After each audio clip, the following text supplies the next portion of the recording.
Olá, muito boa noite. Boa noite a você que está conosco pelo IOSC Hospital Dia. Obrigada pela sua companhia, pelo seu carinho.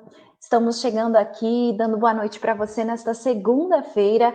Hoje é dia 6 de abril de 2020. Estamos aí, já iniciamos o mês de abril, o mês mundial da saúde. E para você que tem acompanhado o nosso Facebook, o Facebook do IOSC Hospital Dia, sabe que estamos investindo nas lives, né, especialmente nesses primeiros dias do mês de abril, com o objetivo de levar informação para você em relação a todas as especialidades que nós temos disponíveis no IOSC. Ou melhor, queremos informar você cada vez melhor sobre as diferentes especialidades que oferecemos. Você está tendo acesso, então, aos profissionais, a uns médicos que fazem parte desse grande time do IOSC Hospital Dia, e aqui nas redes sociais, ao vivo com você, eles estão respondendo perguntas, sanando as nossas principais dúvidas sobre as principais queixas dos pacientes nos consultórios. Enfim, a gente está tendo um acesso bem interessante com os nossos profissionais. E nós vamos começar essa semana nova, né?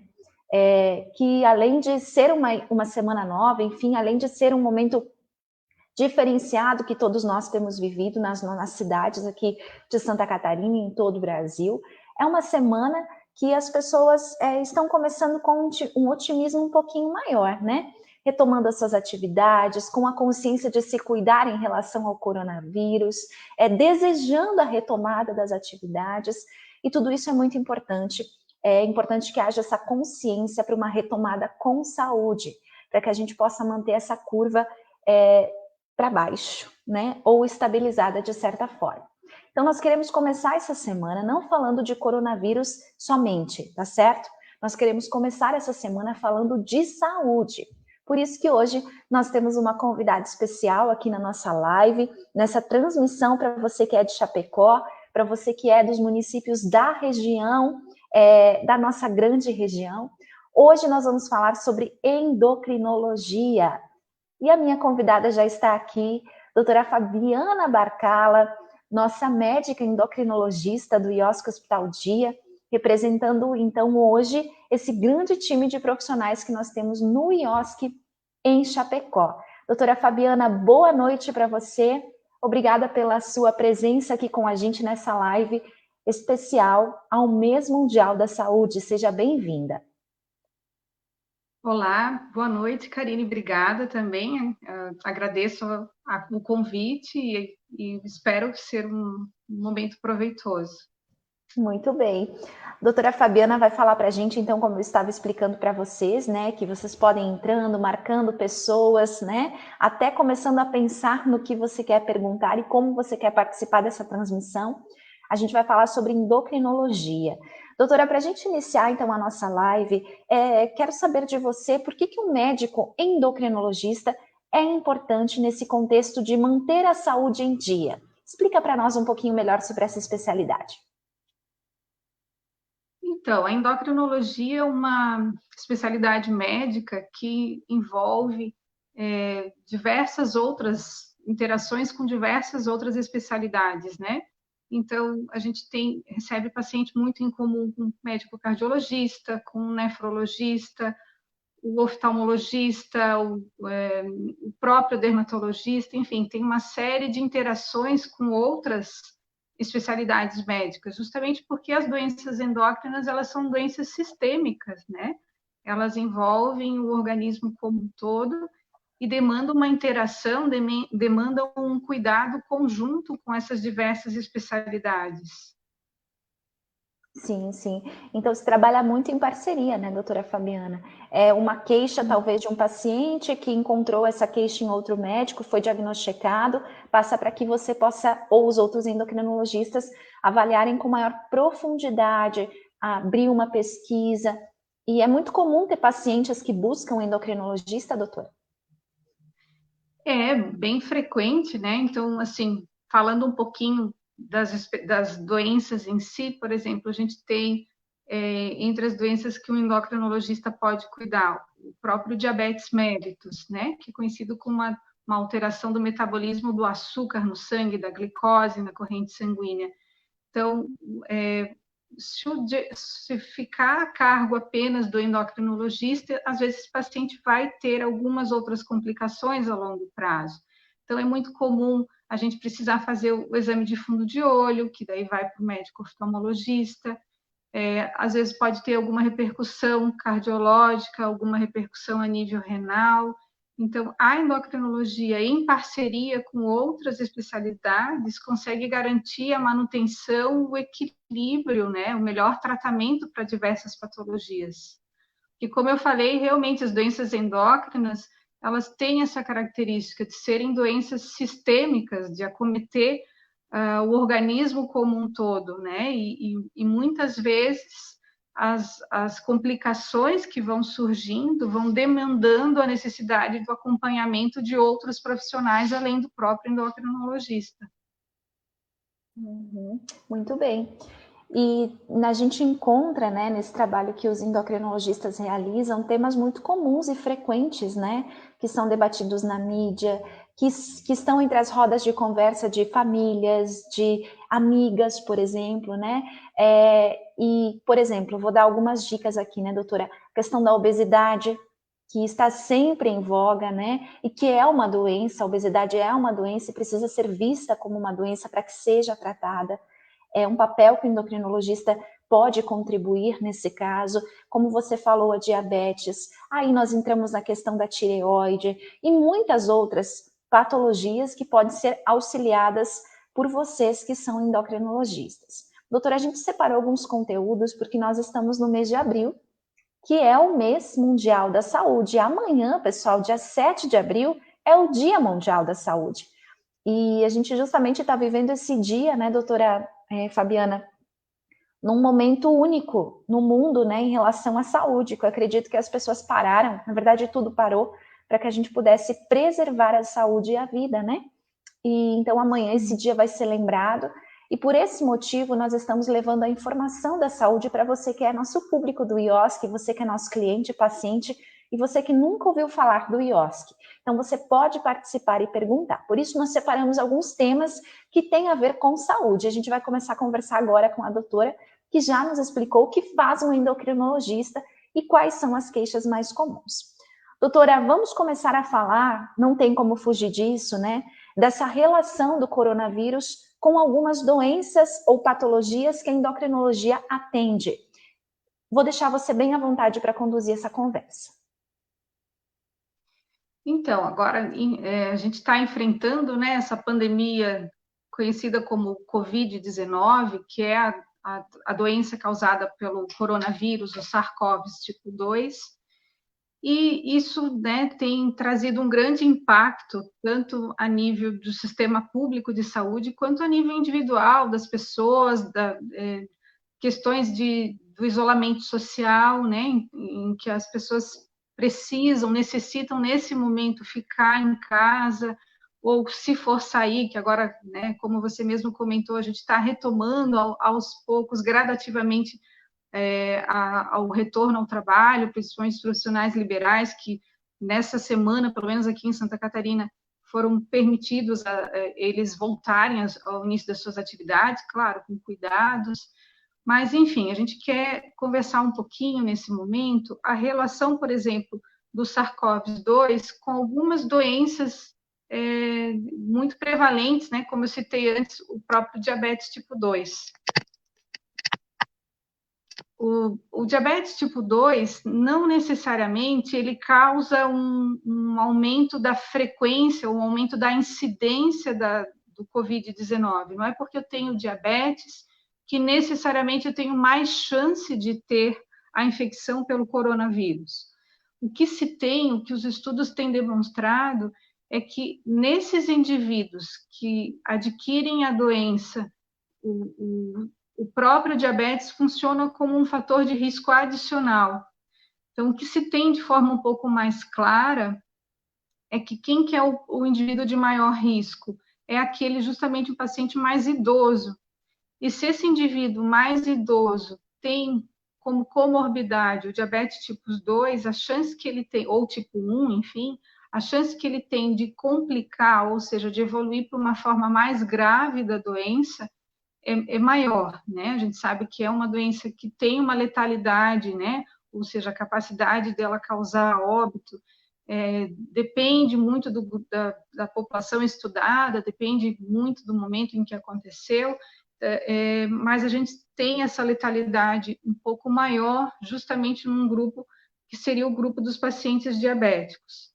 Então, o fato também de eu ser diabético não significa uma sentença, oh, meu Deus, né? Mas significa que eu preciso me cuidar mais ainda, né? Preciso manter meu nível glicêmico mais adequado, porque o fato da pessoa ter diabetes, mas se ela tem um bom nível de controle da doença, se ele está com a glicemia média dele dentro de um alvo esperado, dentro de um alvo terapêutico adequado, a chance dela evoluir para a forma grave da doença também acaba diminuindo também.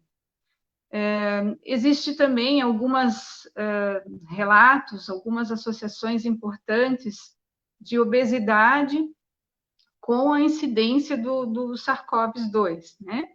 Obesidade, como a gente citou ainda há pouco, é uma doença crônica, né? Então, precisa ser encarada como doença, e a obesidade, ela traz por si só outras doenças com ela, né? Então, na maioria das vezes, o indivíduo que tem obesidade, que tem um índice de massa corporal, sobretudo acima de 40, ele é um indivíduo que a gente chama de portador de síndrome metabólica.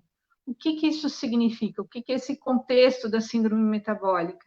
Significa que esse indivíduo tem outras patologias associadas fora a obesidade. Então, muitas vezes ele é hipertenso, muitas vezes ele é diabético, muitas vezes ele tem dislipidemia, que se refere a alterações dos níveis de colesterol na corrente sanguínea. Muitas vezes esse paciente obeso, ele também tem o que a gente chama de síndrome de apneia obstrutiva do sono, então ele tem dificuldade durante o sono para respirar, ele ronca, ele faz episódios de apneia, que a gente chama, né, que são pequenas interrupções na respiração ao longo do próprio sono. Então, o que se correlacionou, o que tem se visto nos estudos atuais, né, que é algo muito dinâmico, né? A gente está vivenciando a pandemia ainda.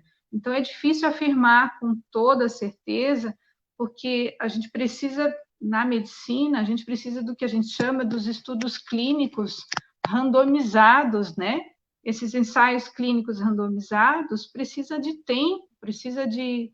Então, tudo que a gente está tendo agora é baseado em relato de experiências, né? Então, o que se observou nos outros países, e até mesmo agora no Brasil, é que os pacientes que têm obesidade também têm uma chance de complicar um pouco mais com relação à pandemia, né? Se ele adquirir o Covid-19. A gente tem que lembrar que a obesidade é uma doença inflamatória, né? Então, há liberação de mediadores inflamatórios, que tem muita relação também com toda essa cascata de evolução, às vezes, de alguns pacientes, de determinado grupo de pacientes que evolui de uma forma mais grave, de uma forma mais desfavorável com relação à Covid-19, e aí evoluindo com insuficiência respiratória e necessitando ficar na UTI e acesso à respiração mecânica, né? Sim, doutora, é tudo muito recente, né? É tudo muito recente, essas relações, e em todas as áreas, né? A gente fez uma live na sexta-feira com alergia e imunologia, foi colocado isso também, a própria pediatria, né? Há também uma preocupação, e eu acredito que a informação mais importante que nós deveríamos passar hoje, né?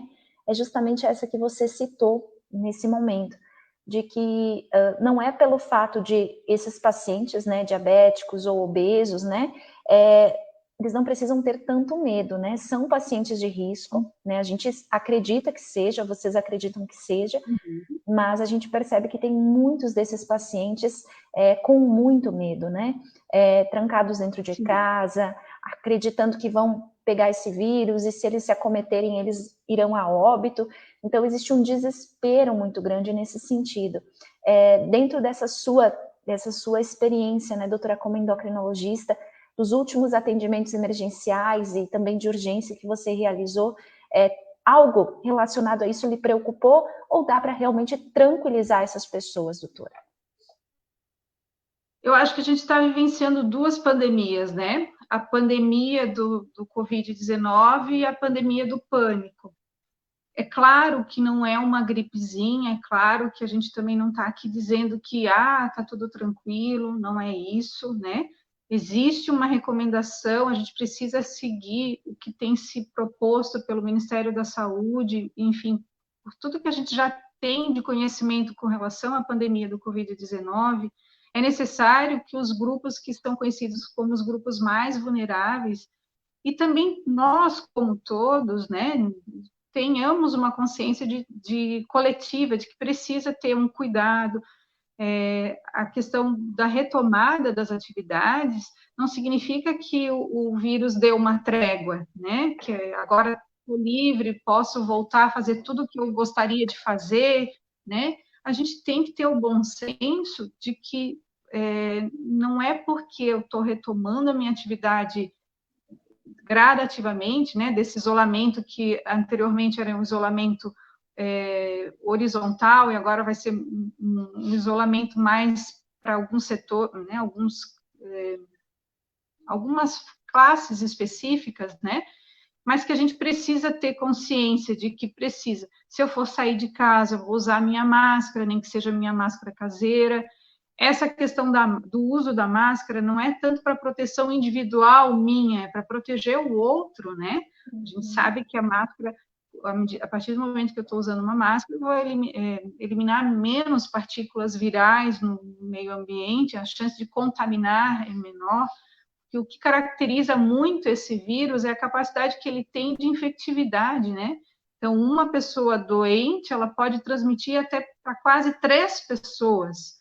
E existe muito os chamados portadores assintomáticos ou oligossintomáticos que podem ter o vírus ou pode ter uma forma mais leve sem se dar conta, né? Então, é importante que a gente mantenha uns hábitos de higiene adequada, lavar a mão frequentemente, evitar de levar a mão no rosto, né, na face, evitar de, enfim, usar o álcool gel frequentemente, mas a retomada daquela atividade habitual de sair, de passear, de grandes aglomerações, isso a gente realmente tem que ter consciência que não é o momento para fazer isso, né? Muito bem. Seja eu um grupo mais vulnerável, um grupo conhecido como maior risco ou não, né? Então, a gente precisa ter essa consciência coletiva que a gente está enfrentando a pandemia e outros países, talvez até com mais recursos, tiveram os seus sistemas de saúde colapsados. Nós, como um país grande, também com todas as dificuldades que a gente enfrenta, é necessário que a gente tenha um cuidado muito maior, né? Para realmente tentar achatar essa curva para que não todos adoeçam no mesmo momento, né? Isso mesmo. Doutora, ainda sobre essa questão do coronavírus, depois a gente vai para as outras áreas da endócrino, né, de uma forma separada. Você comentava comigo nos bastidores que circularam algumas notícias, fake news, sobre a questão de suplementos e medicação para a imunidade, porque é natural, né, que todos nós, seres humanos e pacientes de médicos, enfim, pessoas, cidadãos normais, busquem alternativas para aumentar a imunidade, seja com alimentação saudável, com a prática de atividades físicas dentro de casa, mas tem algumas pessoas que querem encurtar esse processo, né? Isso é indicado? Isso é verdadeiro? O que você pode nos dizer sobre isso, doutora? Infelizmente, né, existem dentro da medicina e diversas outras áreas, existe uma certa propagação das chamadas fake news, né, ou de uso de algumas coisas que não tem nenhuma recomendação científica, né? Então, o uso de shots para imunidade ou suplementos para imunidade, a gente não tem isso, né? Infelizmente, não existe isso. E, recentemente, saiu um estudo correlacionando, por exemplo, o uso da vitamina D para tratar como forma de tratamento ou como forma até de prevenção com relação ao coronavírus. Esse discurso com relação à vitamina D, né, que agora é a moda com relação à vitamina D, ele veio porque surgiu pequenos estudos que são muito mais estudos de correlação do que de causa e efeito. Então, o que se viu? A gente sabe que a pandemia está aí, que o grupo mais acometido, ou que o grupo com mais chance de evoluir de uma forma mais desfavorável, são os indivíduos mais idosos, né, com idade acima de 60 anos, e geralmente essa população já tem alguma condição clínica estabelecida, já tem alguma comorbidade, ou hipertensão, ou diabetes, ou doença coronariana, enfim, tem alguma outra condição de saúde associada, e é justamente nessa faixa etária que a gente observa uma prevalência um pouco mais aumentada de deficiência de vitamina D. Tá? Então, a deficiência da vitamina D, ela é algo que ela é frequente na população em geral, mas mais frequente ainda na população mais idosa. Então, os estudos mostraram que essa população que teve um desfecho mais desfavorável para a Covid-19, que são justamente os mais idosos, também tinham deficiência de vitamina D. Mas daí eu dizer que a vitamina D ou a suplementação de vitamina D pode ser um recurso para tratamento ou mesmo prevenção da doença, isso não tem essa correlação.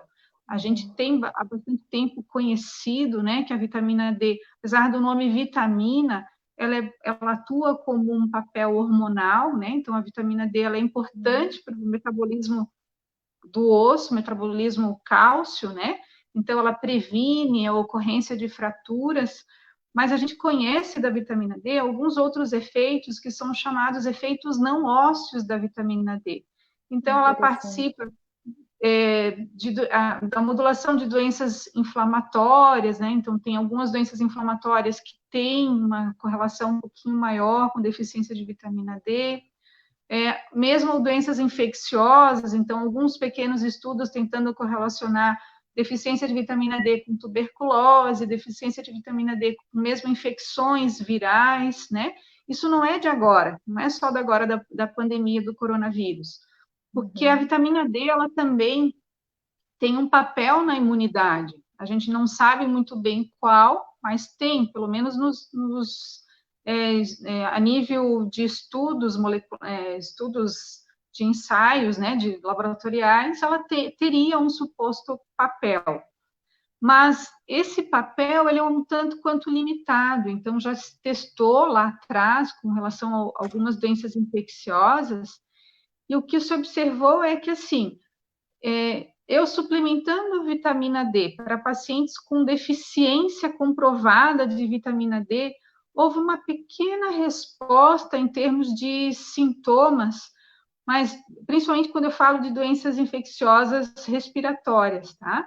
Mas essa pequena incidência nos sintomas não se correlacionou com os desfechos mais graves, por exemplo, pneumonias, internações.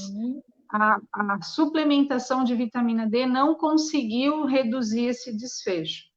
Então, é claro que eu vou repor vitamina D para aquele indivíduo que tem deficiência de vitamina D, com o intuito de repor uma deficiência.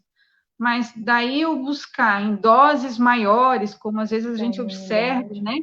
Gente usando dose muito alta de vitamina D, sem testar, sem dosar, aí sim um potencial, inclusive, de efeito adverso, de efeito ruim, que não é porque é uma vitamina que ela não tenha seus efeitos ruins se for usada de forma em grande dose, em dose suprafisiológica, por exemplo. Sim, sim. Resposta bem construída, doutora.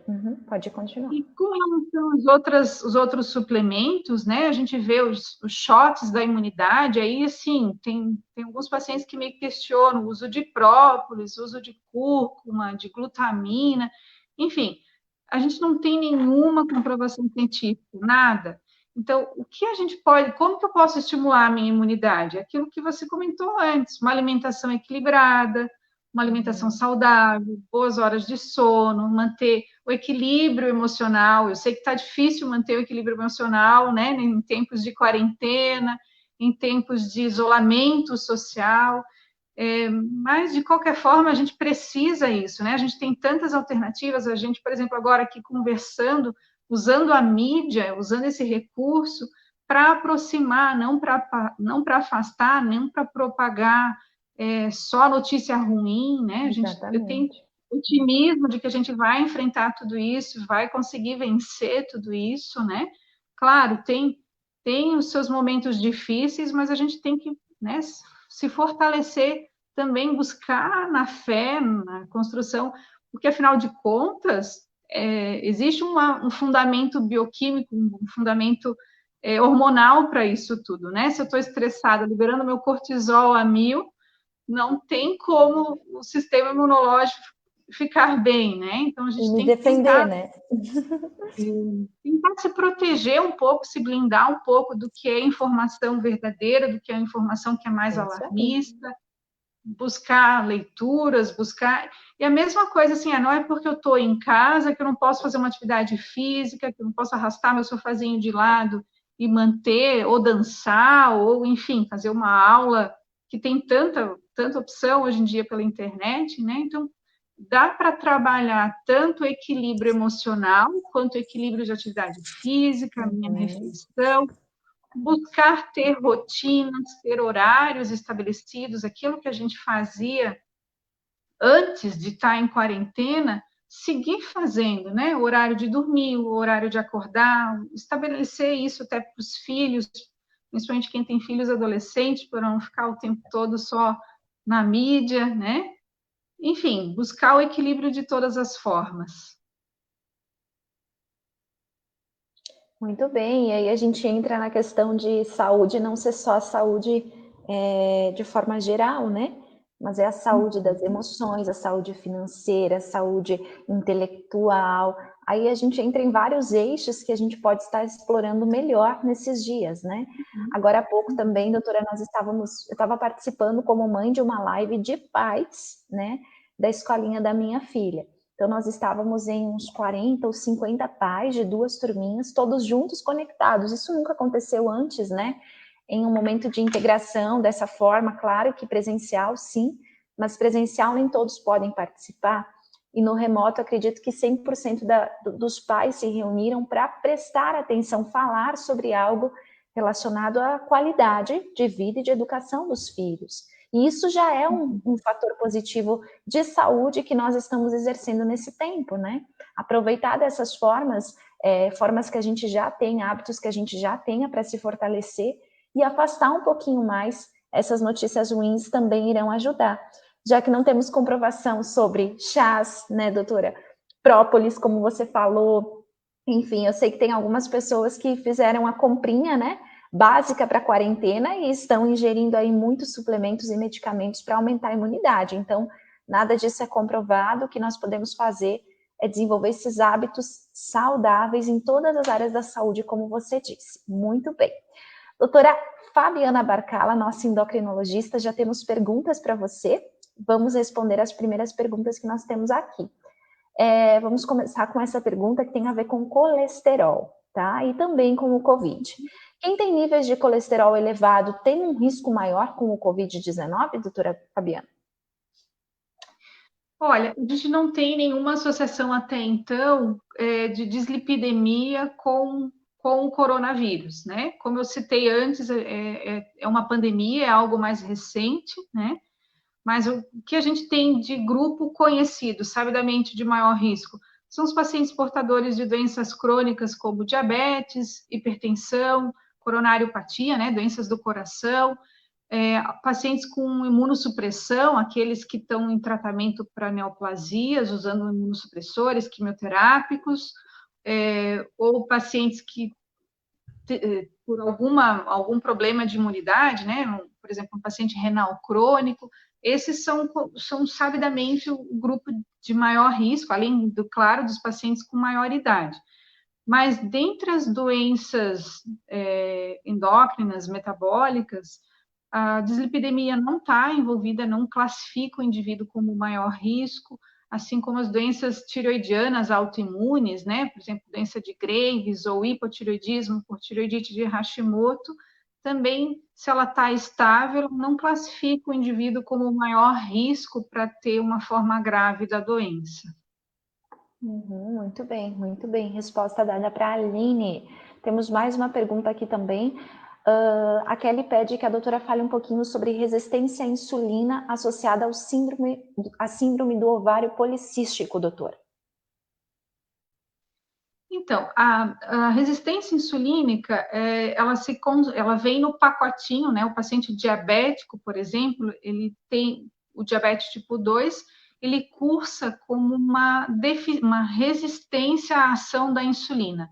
A insulina é o hormônio, que ela é produzido pelo pâncreas, e ela funciona como se fosse a chave que permite a entrada da glicose, que é o açúcar do sangue, para dentro da célula, para ser usado como um substrato, né? Para ser usado como uma fonte de energia, né? Esse é o intuito da gente usar a glicose, né? Como uma fonte de energia. O paciente que tem resistência insulínica, ele pode ter resistência insulínica em diferentes tecidos.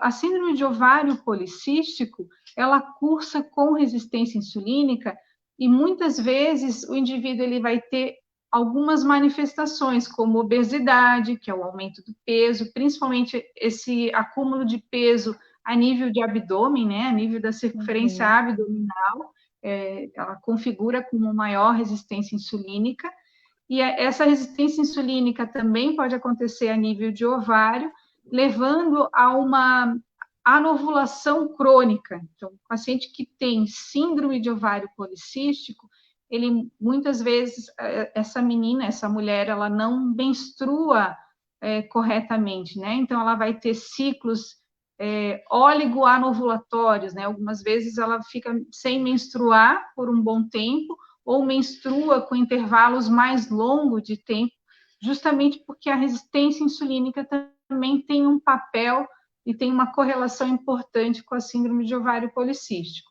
Isso a longo prazo, né, pode gerar uma certa dificuldade para gestar, né, não necessariamente infertilidade, mas uma dificuldade, né, na questão da gestação. E a base do tratamento, sem dúvida alguma, envolve a perda ponderal. A gente sabe que em torno uma perda ponderal de 10 a 15% do peso inicial já traz uma resposta bastante satisfatória, tanto em melhora do padrão ovulatório, né? Ela consegue voltar a ciclar melhor e melhorar a sua fertilidade, quanto a longo prazo, no desenvolvimento, no risco que esse indivíduo tem para ter, por exemplo, o diabetes mellitus, né? A gente sabe que o diabetes mellitus, principalmente o diabetes mellitus tipo 2, ele tem um período, uma fase inicial, que a gente não tem de conhecimento ainda da doença, mas que nessa fase inicial já existe a chamada resistência insulínica. Às vezes a gente consegue reconhecer isso por sinais indiretos no próprio exame físico da paciente, ou por esse próprio perfil de sinais e sintomas, né? Uma paciente um pouco mais obesa, com excesso de pelo corporal, pelos em áreas que a gente chama, conhecidas como andrógeno dependente, né? Então, são pelos em locais onde são comuns para o homem, né? Então, na região de face, na região de mento, na região de buço, que é conhecido que são as áreas andrógeno dependentes, não é aquele pelo no braço, né, que mais característica racial, é pelos em áreas andrógeno dependentes, associada a acne, que são espinhas, e associada a esse padrão menstrual irregular, é o que configura a chamada síndrome de ovário policístico, que pode, muitas vezes, ter uma alteração também a nível de ultrassom, né, um ultrassom transvaginal feito para avaliar a morfologia do ovário. Então, com essas características, né, alteração ao ultrassom, mais esses critérios clínicos que eu citei, a gente algumas vezes consegue fechar o critério diagnóstico para síndrome de ovário policístico, no qual a resistência insulínica tem um papel muito preponderante na etiologia, né? Não é o único, mas tem um papel importante como causador dessa síndrome. E resistência insulínica e obesidade ou sobrepeso, ambas caminhando em conjunto. Muito bem, doutora. Aproveitando o gancho, né, da questão da obesidade que a doutora colocou, acrescentei aqui um comentário. Obesidade representa um risco para a saúde das crianças e dos adultos. O tratamento orientado pelo especialista evita uma série de complicações, como as cardiovasculares e ortopédicas. Acredito que independente, né, do que a pessoa tenha, de outras síndromes, a obesidade sempre vai ser um problema, né, doutora Fabiana? Sem dúvida, e assim, é uma pandemia, né? A obesidade, infelizmente, ela está em níveis crescentes, e nessa população, tanto na faixa pediátrica, quanto no adolescente, no pré-adolescente, no adulto jovem, é muito frequente. A gente sabe que a chance de um adulto se tornar obeso é maior se ele foi uma criança ou um adolescente obeso. Então, por isso a necessidade de investir e de tratar, né, começar o tratamento desde pequenininho, com escolhas mais saudáveis na alimentação, e essa escolha mais saudável não envolve necessariamente um cuidado só com o indivíduo, ela envolve, uma escolha para a família, né? Hoje em dia a gente tem uma tendência ao alimento muito industrializado, muito rico em gordura saturada, que é um alimento que é nutricionalmente muito pobre, né? Ao mesmo tempo bastante calórico, mas extremamente palatável, é muito gostoso, né? Quem não gosta de uma comida pré-pronta, enfim, além da praticidade, ele tem uma palatabilidade maior e um potencial que a gente chama de adição. A gente sabe que essa gordura ruim, ou mesmo esse excesso de açúcar, ele vicia, né? Então faz com que a pessoa busque cada vez mais esses alimentos que são nutricionalmente não saudáveis, fazendo todo um ciclo vicioso, né? Que culmina, né? Com essa questão do excesso de peso. É uma doença complexa, uma doença que envolve múltiplos fatores, né? Eu estou citando a questão da escolha alimentar, mas é claro que não é só isso, a gente sabe que tem uma base genética que explica um pouquinho isso também. Ao mesmo tempo, tem um perfil de atividade física, um indivíduo um pouco mais sedentário, um indivíduo que se movimenta muito pouco, tem pouca atividade ao longo do seu dia a dia. Ele também traz um fator adicional, né? Um tripé. A alimentação ruim, uma atividade, um indivíduo mais sedentário, e também a parte genética envolvida, culminando com essa questão do excesso de peso. Muito bem, muito bem. Vamos tentar prevenir, né? E quando a gente não conseguir, né, doutora, prevenir, ou até mesmo a própria prevenção pode ser indicada por um endocrinologista, não pode, doutora? Não é só questão do tratamento, pode, né? Esse é o foco. Às vezes, quando a gente trata um paciente com obesidade e sobrepeso, na maioria das vezes, né, o indivíduo ele tem uma meta muito rigorosa de perda de peso na sua cabeça, né? Ele quer emagrecer, ele quer, assim, um índice de massa corporal mais baixo possível. Não que isso não seja a nossa meta também, não seja um intuito, mas esses excessos, né, tudo que é muito radical, eu não consigo fazer a longo prazo, né? Existe quando a gente fala em perda de peso, é aquilo que eu volto a frisar.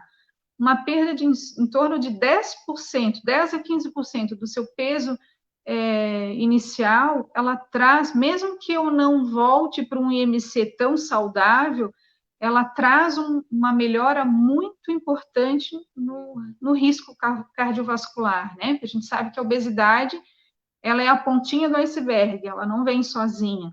Então, a obesidade a longo prazo, eu vou ter mais chances de doenças coronarianas, né? O infarto, o AVC, mais chance de doenças osteometabólicas, mais chance de alguns tipos de cânceres, mais chance de diabetes, mais chance de hipertensão, mais chance de síndrome de apneia obstrutiva do sono.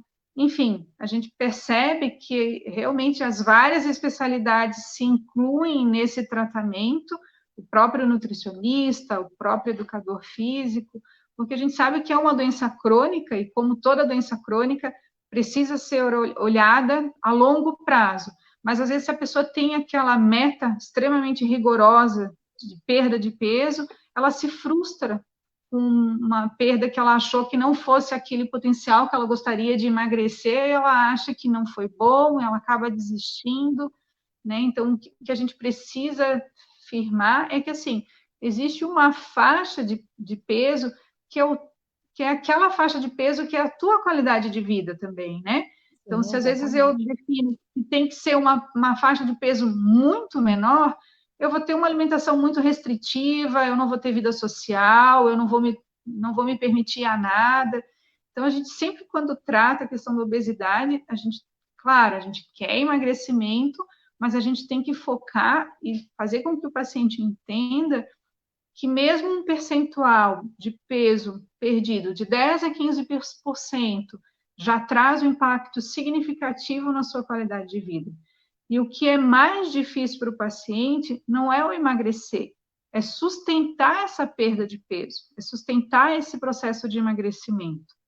Porque o corpo da gente, ele é safado, ele é danadinho, ele faz um processo que a gente chama, ele está o tempo todo brigando com a gente, ele entende esse processo de emagrecimento como se fosse uma doença, e ele vai brigar para que tenha um reganho de peso a todo momento. Então, eu emagreci, sei lá, 5 quilos, a minha fome aumenta proporcionalmente para buscar aquele peso perdido.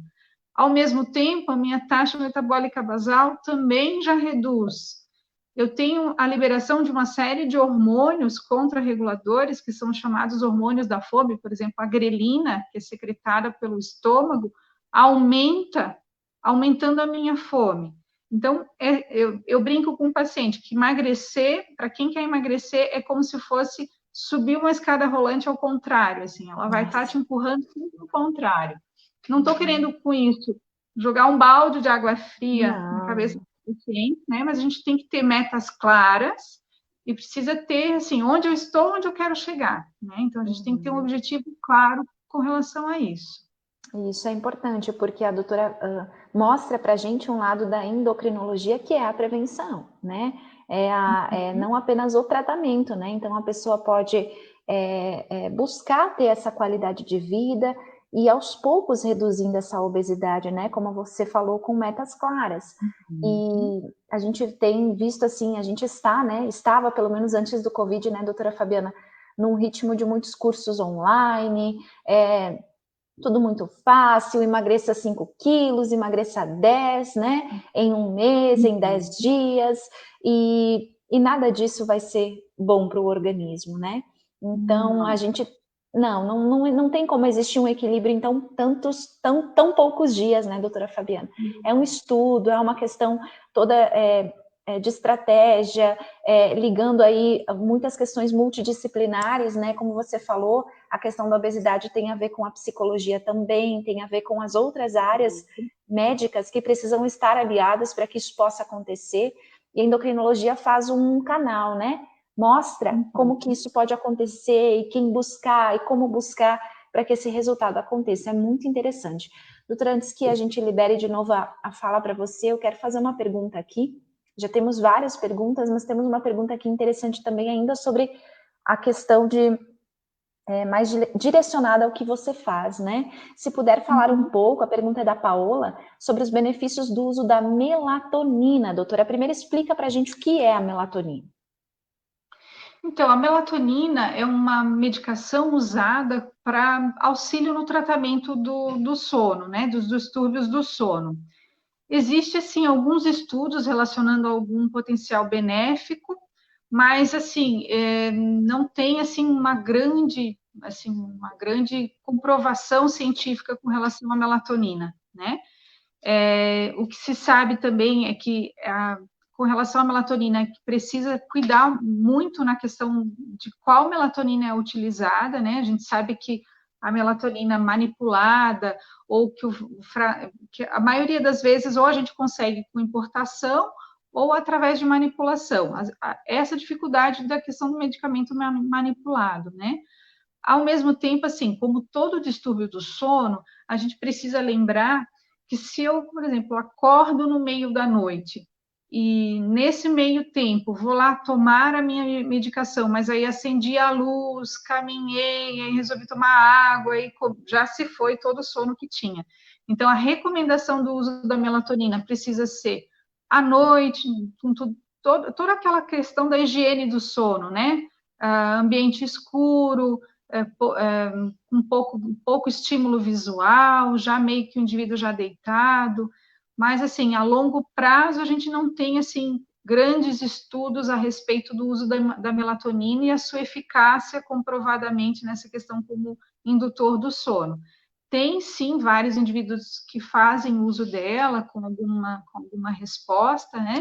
Mas falta ainda estudos de maior propriedade, né? Para a gente definir que realmente ela seja eficaz. Muito bem, resposta dada. Temos uma pergunta também um pouquinho mais ampla aqui, doutora, mais específica, mas estamos aqui para isso, né? O nosso objetivo é ajudar e responder as pessoas. Vamos colocar a pergunta aqui na tela. É da Sinara. Boa noite, doutora. Meu filho tem 8 anos, com idade óssea de 6 anos. Com 8 meses de vida, fiz exame com oftalmologista e ele não tinha problemas. Com os 5 anos de vida, levei novamente, estava com graus altíssimos. Tem alguma coisa a ver com ele usar medicação para hipertireoidismo? Hoje, ele também faz tratamento com hormônios e uso, né, de um medicamento. Com relação a hipertireoidismo, a dúvida dela, né, da Sinara, é por que o Joaquim está sempre com baixa imunidade? É complexo, é um caso específico, mas pode servir de exemplo para outras mães, né, doutora? Eu acho assim, Sinara, né? Sinara, é bem importante a tua dúvida, bem importante o teu questionamento, mas é importante a gente sempre individualizar e às vezes assim, só numa conversa sem tantos detalhes, sem o exame físico, talvez eu não consiga definir tão bem e às vezes vou emitir uma opinião de uma forma equivocada. Hipertireoidismo e alteração visual não tem uma correlação direta, tá? Então, pode ser que ele tenha duas patologias concomitantes. Algumas doenças, né, relacionadas ao hipertireoidismo, a gente tem a mais comum, é uma doença autoimune, conhecida como doença de Graves, no qual o paciente pode ter uma alteração também na questão visual, que é conhecida como oftalmopatia de Graves. Mas não sei, eu não posso afirmar com certeza que isso seja o que esteja acontecendo com o teu pequeno, né? Então, eu sugiro realmente que faça um segmento individualizado com um profissional que tenha empatia suficiente para sentar, tirar as dúvidas com um colega que está acompanhando, né?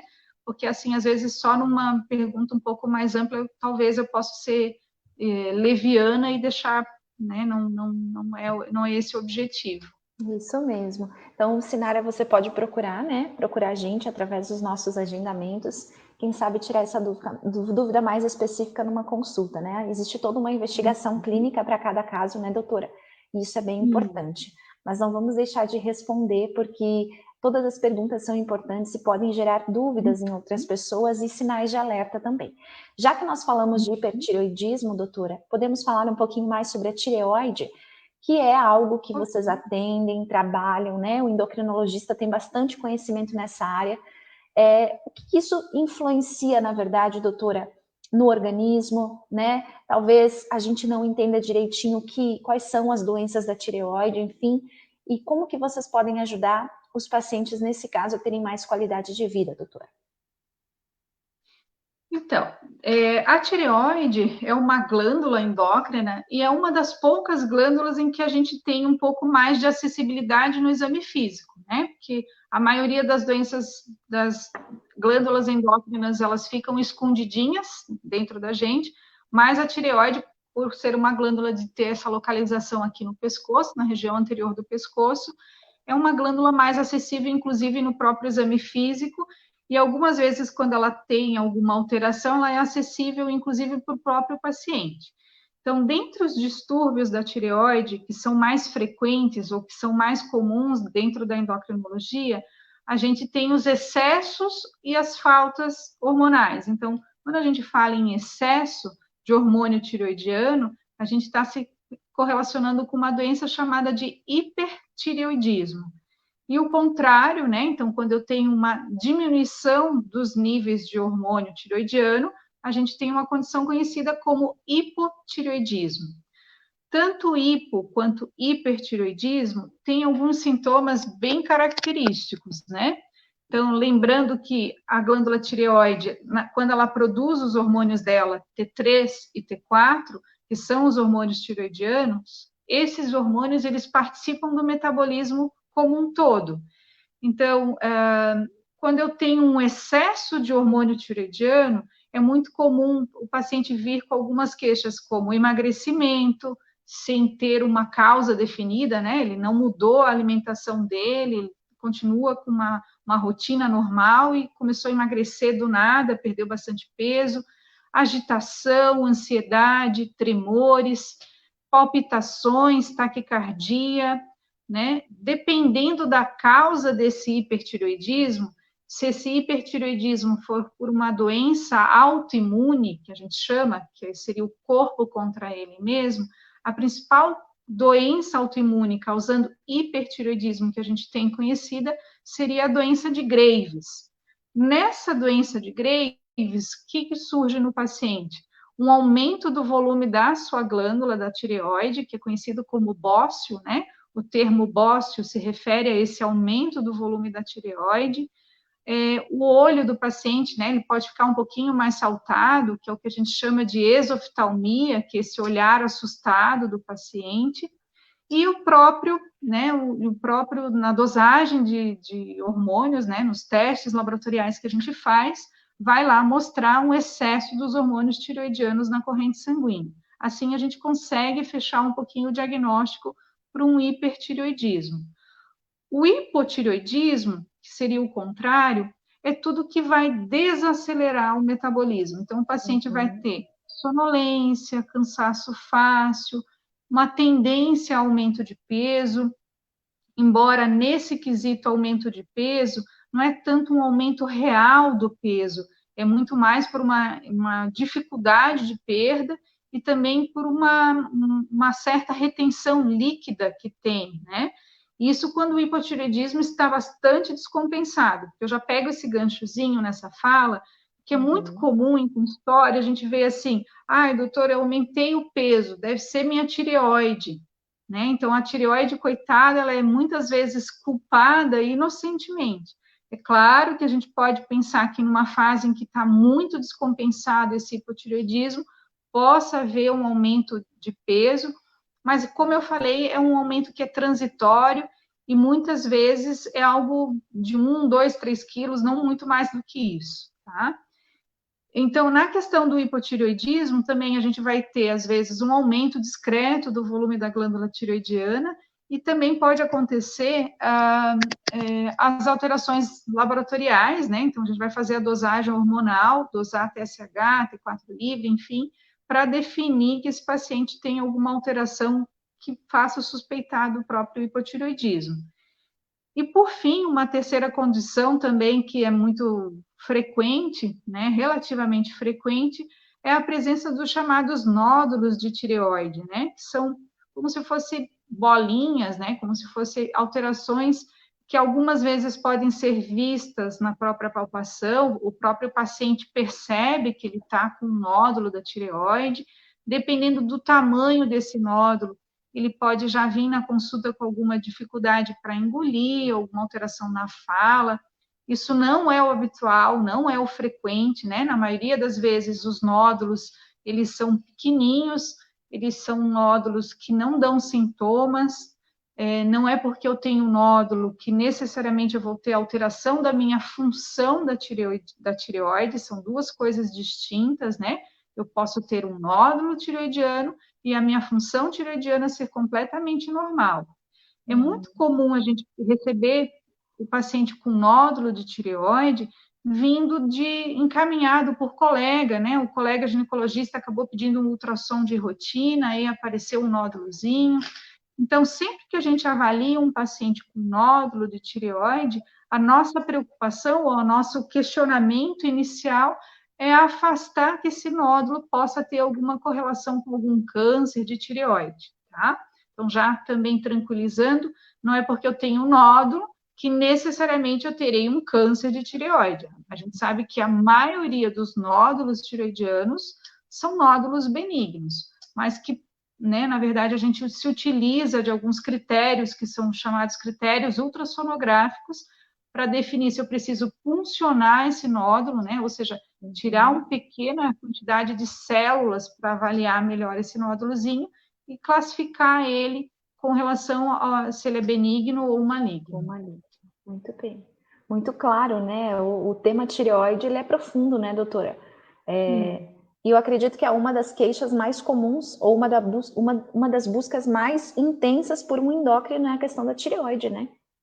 Sim. As doenças tireoidianas, elas são frequentes, elas vão aumentando na sua incidência, principalmente com o passar dos anos, e também são mais prevalentes no sexo feminino. Então, nós, mulheres, levamos essa também. Então, é mais comum, é mais frequente evoluir com hipotireoidismo ou com nódulo tireoidiano em comparação aos homens. Uhum.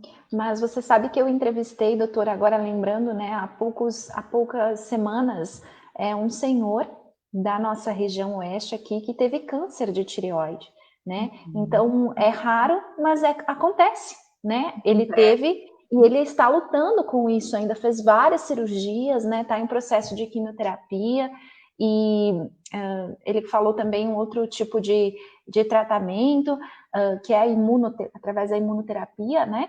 Mas acontece também e não pode passar desapercebido, né, doutora?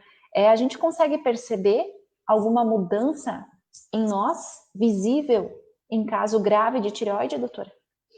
Sim, consegue, né? Então, porque a tireoide, ela tem essa localização aqui na região anterior do pescoço, né? Nos homens, nesse pomozinho do Adão, que chama, né? Esse gogó, que ele é conhecido. Então, às vezes, dependendo desse aumento do volume da tireoide ou dessa presença de um nódulo, se é um nódulo um pouquinho maior ou um nódulo que tem um crescimento mais externo, fica um pouco mais visível, o próprio paciente chega relatando. O que a gente sabe é que, assim, nódulos que são acima de 1 centímetro é que tem a possibilidade de começar a se tornar visíveis na palpação, né? Nódulos menorzinhos, inferiores a 1 centímetro, não tem como, né? Não é acessível na nossa palpação. E como eu falei, a prevalência tem aumentado porque muitas vezes é pedido um ultrassom por alguma outra causa, ou porque, enfim, né? Eu achei que eu tinha... né? Isso, acaba descobrindo, então, já que avaliou, viu que está ali, aí a gente precisa fazer toda essa investigação e fazer o segmento, porque não necessariamente eu tenho um nódulo que eu preciso fazer o tratamento cirúrgico, né? Muitos desses pacientes a gente continua acompanhando ele, faz a punção, viu que é benigno, e aí uma vez por ano, ou a cada 6 meses, enfim, individualizado, conforme cada paciente, conforme os seus fatores de risco, né? O segmento desse paciente que tem nódulo da tireoide. Tá bem. Doutora, obrigada, né? Teríamos mais assuntos para falar, mas já fechamos quase 1 hora de live. Te agradeço muito pela sua disponibilidade. Você é professora de universidade também, né, doutora? Sim. Sou professora da UNO Chapecó, né, do curso de medicina. Enfim, nesse momento, se adaptando às mídias sociais e fazendo aula também. Assim, também, né? Aula remota com os seus alunos. Aula remota, eu preciso. Então, eu acho que isso é uma grande vantagem também, né? Com certeza, a gente, como você falou antes, né? A gente teve esses dias uma reunião, um curso de medicina. É difícil reunir tantos professores quanto a gente conseguiu reunir naquela reunião remota. Então, esse é um grande benefício da mídia, né? Eu acredito que nada mais vai ser igual, né, doutor? Pós-Covid, muitas coisas vão ficar, inclusive a telemedicina, né? Que é algo que que é algo que como que vocês falam, não era legalizado, né? Algo que se tornou legal por um ponto de excepcionalidade. Ela estava em processo de regulamentação, né? Já existia uma discussão de telemedicina há muitos anos e as várias sociedades médicas se reuniram para definir o que achariam de forma mais conveniente, de que forma para proteger o paciente, proteger a boa prática da medicina, né? Dentro dos preceitos éticos legais. Mas em virtude da pandemia do Covid-19, houve uma portaria, há uma liberação para essa questão da telemedicina, né, em caráter excepcional, mas que acredito que logo que passar esse período também vai haver mais discussões para continuar essa integrar, telemedicina, né? que eu acho integrar uma coisa na outra, né, doutora? Que é um recurso interessante, sim, e principalmente agora nesse enfrentamento da pandemia, no grupo mais vulnerável, por exemplo, ou mesmo para as pessoas que têm receio de sair. Hoje mesmo eu fiz um atendimento bem tranquilo por telemedicina, que era uma paciente que realmente necessitava. Então, eu acho que esse recurso, ele é bem-vindo também, né? Um uso coerente, claro, mas ele é possível, sim. Para a gente proteger melhor o paciente e, ao mesmo tempo, fornecer atendimento de qualidade também, né? É verdade. E os médicos também serem remunerados, né? Porque a telemedicina, ela oficializa algo que muitas vezes vocês já fazem, né? Como médicos, esse atendimento remoto a pacientes, né? Principalmente eu acredito que casos de urgência e emergência, né? Que acaba sendo apenas um acompanhamento. Então, é mais uma vantagem aí que vai, eu acredito que vai mudar. A própria doutora Leda, né, Sandrin, que é a nossa diretora técnica do IOSC, está orientando os alunos de medicina, né, sobre isso também, sobre essa questão da telemedicina que deve ficar. Mas quem foi teleatendido, acredito que gostou dessa experiência, né, doutora? E percebeu que a medicina pode ir ainda mais além do que já vai nesses dias. E eu lhe perguntei sobre ser professora de universidade, porque você fala muito bem, doutora Fabiana. E quem tem didática, normalmente é professor. Então, muito obrigada e parabéns pelo seu trabalho diante do IOSC, tá bom? Obrigada, Karine. Eu que agradeço. Obrigada mesmo. Até uma próxima oportunidade, então, doutora. Bom trabalho para você. Obrigada. E a você que está conosco, ou você que está nos vendo, ou vai nos ver na sequência, quero apenas fazer um comunicado, né? Hoje tivemos uma live sobre endocrinologia e amanhã nós vamos estar aqui falando sobre cardiologia, às 9 horas da noite. Vamos conhecer mais sobre a cardiologia, sobre as queixas mais comuns, né? A maior frequência nos consultórios, quais são as doenças mais comuns, aí tem muitas, né? E a gente entra num foco bem específico, porque a cardiologia envolve aí um grande número de pacientes de grupo de risco do coronavírus, né? Que são os idosos, são as pessoas que têm problemas cardiovasculares. Quem vai estar conosco aqui é o Dr. Guilherme Bernardi, que faz parte do time do IOSC, cardiologista, inclusive cardiologista intervencionista, amanhã a partir das 9 horas da noite. Pessoal, e para você que nos vê, ou você que vai nos ver, o IOSC está recebendo ainda amanhã, tá certo?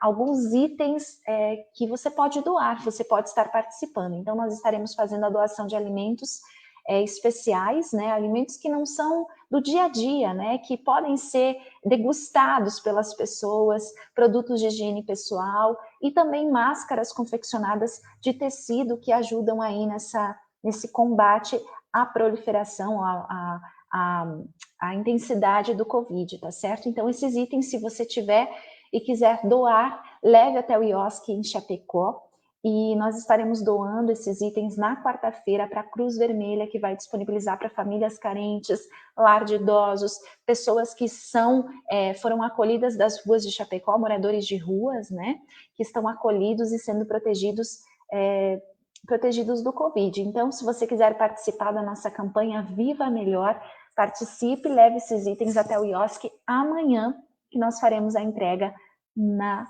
quarta-feira. Lembrando, então, que hoje, nesse dia 6, que amanhã é o dia 7, Dia Mundial da Saúde, hoje, dia 6, o IOSC retomou seus atendimentos presenciais para todas as especialidades em nosso hospital.